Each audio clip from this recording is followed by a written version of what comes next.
사람은 누구나 모두에게 사랑받고 싶어 합니다. 하지만 모두에게 사랑받는 건 불가능합니다. 아무런 이유 없이도 싫어하는 사람이 존재하고 같은 행동을 하더라도 누구는 좋게 보이지만 누구는 안 좋게 보이기도 합니다. 그리고 한국을 유별나게 이유 없이 싫어하는 사람들이 있는데요. 바로 일본입니다. 실제로 일본에서 살았거나 여행 가본 사람이라면 한 번쯤은 한국인이라는 이유로 부당한 상황에 처하거나 비슷한 행동에 피해 입는 상황을 겪습니다. 다행히 요즘 일본의 젊은 사람은 정치에 관심이 없어서 그런지 한국에 대한 안 좋은 감정이 덜한 게 사실이지만 정치에 조금이라도 관심이 있거나 한국을 싫어하는 부모로부터 자란 사람을 자연스럽게 한국을 싫어하게 됩니다. 그런데 최근에 한 일본 조사 결과에 따르면 한류 한국의 문화를 좋아하는 이유는 이라는 질문에 10대, 20대 여성들의 대답으로 부모님의 말에 반항하기 위해서 라고 대답한 사람이 의외로 많았습니다.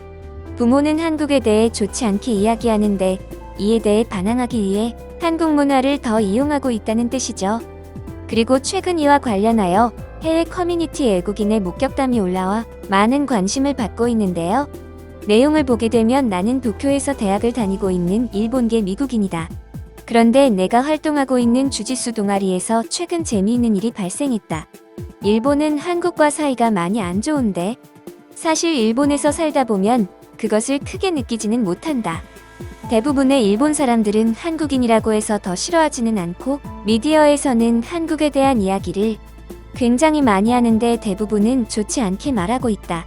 다만 가끔 정말 내가 바퀴벌레를 싫어하는 것보다 더 한국 사람을 싫어하는 일본 사람이 존재한다. 내 동아리에는 2명의 한국인이 있는데 단 일본 사람이 한국을 매우 싫어하는 사람이었다.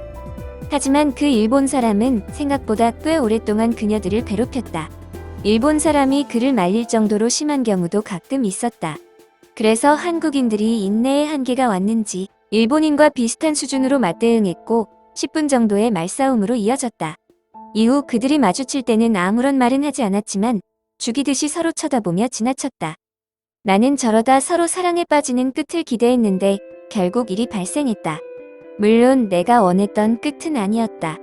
정확히 어떻게 싸우게 된 건지는 모르지만 자칫 잘못하면 주먹이 오갈 정도로 상황이 심각했고 한국인 여성이 일본인 남성에게 주짓수 대결을 신청했다. 그는 후회하지 말라며 멋있게 돌아섰고 그녀는 비웃으며 돌아섰다. 나는 그들이 주연으로 연기하는 드라마에 조연이 된 것 같은 기분이었다. 그리고 기다리던 그날이 되었고 원래라면 둘이 대결을 하다가 사랑에 빠지는 드라마 같은 상황을 원했을 테지만 평소에 그들의 사이가 얼마나 안 좋은지 알기 때문에 진지한 대결이 될 것이라는 걸 알고 있었다. 아무리 주짓수는 기술로 이기는 운동이라지만 피지컬적인 차이는 무시할 수 없다. 그래서 나는 한국인을 응원했고 일본 사람이 설마 진지하게 할 거라고는 예상하지 못했다. 하지만 주짓수를 2년간 해온 사람으로서 그가 얼마나 진지한지 그녀의 팔을 잡는 순간부터 알 수 있었다. 나는 그때 이 대결을 말려야 하나 계속 고민했지만 그녀는 말리는 걸 원하지 않아 보였다. 그래서 나는 그들의 대결에 개입하지 않았다. 그리고 그들의 대결의 승패가 결정되는 데는 오래 걸리지 않았다. 승자는 한국인이었다. 일본인은 한동안 앉아서 아무런 행동도 하지 않았고 한국인은 친구와 그 자리를 떠났다. 아마도 그의 자존심에 매우 큰 상처를 입었을 것이다. 평소에 무시하며 괴롭혔던 그녀에게 완벽하게 패배를 했으니 그를 보고 있는 내가 더 부끄러울 정도. 그리고 일주일 후 그는 동아리를 그만뒀다라는 그들과 전혀 관계가 없는 사람이라서 그들이 어떤 생각을 하고 있는지는 알 수 없지만 차라리 일본 사람이 이기는 것보다 한국 사람이 이겨서 다행이라고 생각한다. 나는 일본에서 오래 살긴 했지만 외국인의 입장이고 외국인이 타국에서 생활하는 게 얼마나 힘든지도 잘 알고 있다. 만약 그녀가 대결에서 패배했다면 모든 것을 포기하고 한국으로 돌아가고 싶을 만큼 힘들었을 것이다. 그녀의 용기에 박수 쳐주고 싶다. 키가 크기는 했지만 솔직히 그녀가 이길 줄은 몰랐다. 여기까지가 글의 내용입니다. 요약하면 한국을 매우 싫어하는 일본인 남자가 한국인 여성을 괴롭혔고 참가 못해 주짓수 대결을 신청해서 한국인 여성분이 이기고 일본인은 동아리를 그만뒀다입니다.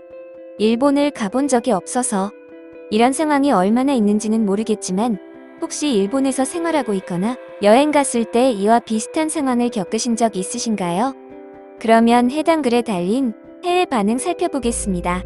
주짓수는 충분히 기술만 잘 적응하면 여자도 남자를 이길 수 있지. 심지어 일본 남성들은 체구가 작으니까 여자가 키가 컸다고 하니 충분히 이길 수 있는 대결이었다. 일본인들 중 극히 드물지만 정치에 몰입해서 한국인들 몰아가는 사람 존경이 있어.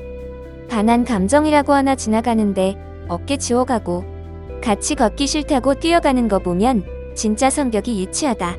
그런데 진짜 부끄럽겠다. 심지어 주짓수로 졌으니까 일본 전통 무술로 일본인이 한국인한테 줬다는 건 그의 자존심에 매우 큰 상처를 줬을 거야. 싫어하는 나라에 싫어하는 사람한테 내가 아는 것은 일본이든 한국이든 서로 대결하는 구도에서 지면 죽는다는 각오로 싸운다. 그들은 순위와 전혀 상관없는 경기조차도 결승전처럼 생각하기 때문에 2022년 월드컵 때 두 나라가 붙게 된다면 아주 재미있는 경기가 될 거라고 생각한다. 일주일 후 퇴보한 게 너무 유치하다. 일본인은 평소에 사과를 잘하면서 해야 할 때는 아내 일본은 동아리 활동이 잘 되어 있어서 좋아. 외국인이어도 저런 그 길부의 사람을 제외하면 차별 없어. 내가 미국 사람이라 그런지 모르겠지만 아마 한국과 중국은 아예 없지는 않을 거야. 일본인들은 정치에 관심이 없는 사람이 대부분인데 가끔 저렇게 반대로 정치의 광어를 파는 사람도 있다. 진짜 드물게 있어. 내가 아는 것은 일본 정치는 한국의 적대감을 드러내는 것으로 알고 있다. 그래서 정치에 관심을 갖는 사람이 많아지면 일본과 한국은 더욱 안 좋은 사이가 될 거야. 하지만 일본은 정치에 참여하는 젊은 사람들이 적어서 그것도 문제지. 여기서 가장 피해를 보는 것은 이유 없이 미움을 받고 있는 한국이야. 나는 한국을 응원한다. 한국인의 일본에 대한 인식을 바꾸기 위해 노력해야 하는데 저렇게 소수의 일본인들 때문에 모든 일본인들의 인식이 나빠지는 거야. 간사한 이미지도 다 저런 소수인들 때문에 생긴 거고 일본이 과거에 잘못한 게 있어서 더 그런 이미지가 있는 것 같아. 다른 나라들도 소수인들 때문에 나쁜 이미지 만들기 쉬운데 일본인이 그러면 역시라고 생각하겠지. 나는 일본 사람이지만 실제로 이 남자와 같은 사람들은 학교마다 몇 명은 있어. 그래서 나는 그가 한국인한테 경기를 져서 다행이라고 생각한다. 만약 그가 이겼으면 더 심해졌을 거야. 저런 애들은 한국인이 아니더라도 다른 나라 사람이었어도 똑같이 대했을 거야. 일본이 다른 나라보다 우월하다고 생각하니까 나는 한국인이 아니지만 비슷한 경험을 했다. 맞아. 무슨 정치 프로그램을 봐야 저런 생각을 갖게 되는지. 신기해. 일본이 20세기에는 자신의 밑에는 미국밖에 없었으니까 그때는 이해하는데 이제는 과거일 뿐인데 지금의 일본 위치를 인지했으면 좋겠다. 슬프지만 여전히 일본 밑에는 미국과 중국뿐이야. 일본에서 살다 보면 외국인을 무시하는 경향이 굉장히 강하다는 것을 알 수 있다. 오늘 영상은 여기까지입니다. 구독과 좋아요는 콘텐츠 제작에 큰 힘이 됩니다. 오늘도 끝까지 시청해주셔서 감사합니다.